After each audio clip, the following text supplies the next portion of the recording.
In this video, we're actually focusing on the often hardest part of your discovery or sales calls, which is the closing, aka the actual making the offer and the money changing hands. So let's go ahead and jump right in to the 6 steps to closing your discovery calls. Now, the first step to closing your discovery calls is to future pace, aka to make your prospect think and consider about the future. Now, there's actually a few ways to do this. You can actually envision or project their future if they don't work with you, or preferably you can make them envision their future if they do. Now, you can actually do this by asking them questions such as, what would your future look like if we solved this problem?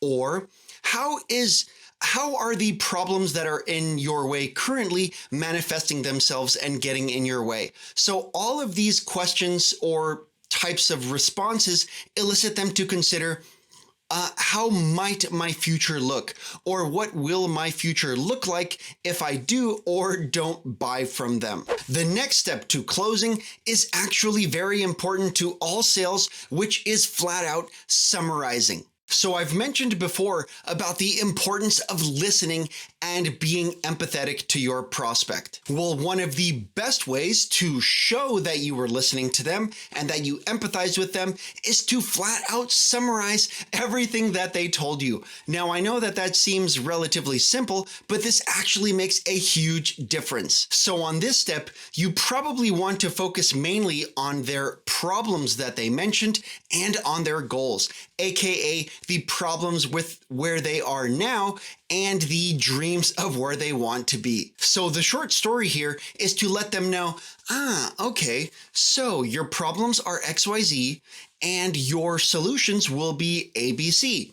Perfect. Well, would you like help with that? The next step to close your discovery calls is to isolate their main problems or goals. Now, they probably told you a bunch of obstacles they have, problems they have, goals and desires they have, but your purpose here is to zero in on their main problems or goals. Now, there are actually many reasons to work or to focus on these issues, but the main point is just because it makes sense that if they have 5 problems, and it makes sense for you to find out what the main 1 or 2 problems are so that you can solve those.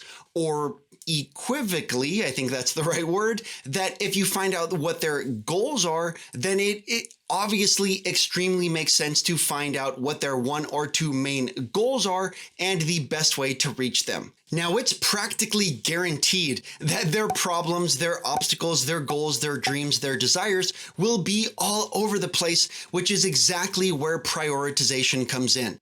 So if you can let them know, okay, well, I see that you have these 5 goals here, but clearly this one particular goal means most to you and will make the biggest difference to your business. And that's exactly how you can position your service or your offer to serve that actual desire. The next step to close your discovery calls is to address and neutralize their objections. Now, whatever you sell, whether that be spoons or coaching or software or whatever, there are probably some objections that you are used to hearing from cold or even warm or hot prospects. So the point here is to address those objections before they are even brought up. AKA for most offers, that is, oh no, this costs too much.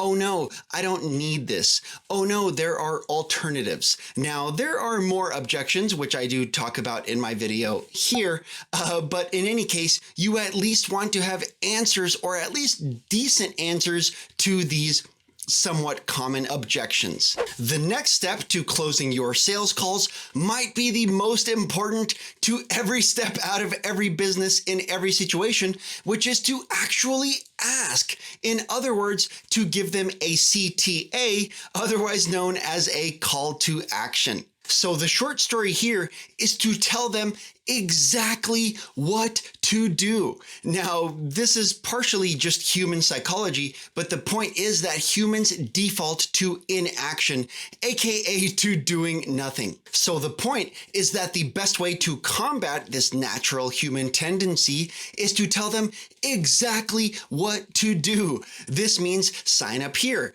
go to this link, book a call, buy here, join this webinar. The next step is kind of similar, which is to give them their immediate next step.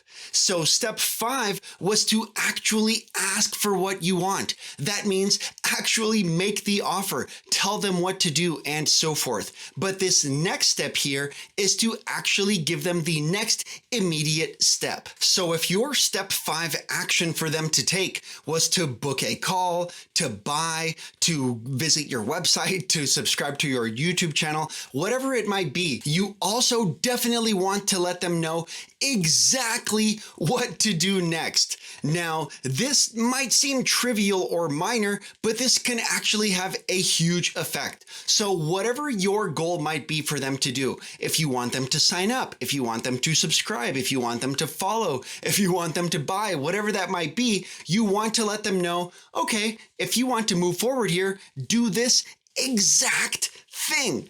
Go to this website, book a call here, or sign up here, or join this list, or join this Facebook group, or whatever it might be. Now, I am a huge fan of closing for many reasons, but especially because this is where actually money changes hands and where your sales and profit are made. For more help booking high-ticket calls and clients, then definitely grab my free guide below for the 20 ways to book consistent calls and clients. How do you close sales or clients? Let us know in the comments below, especially if there's any steps I missed. Well, that wraps us up for today. Thanks everyone for stopping by, and I'll see you on the next one.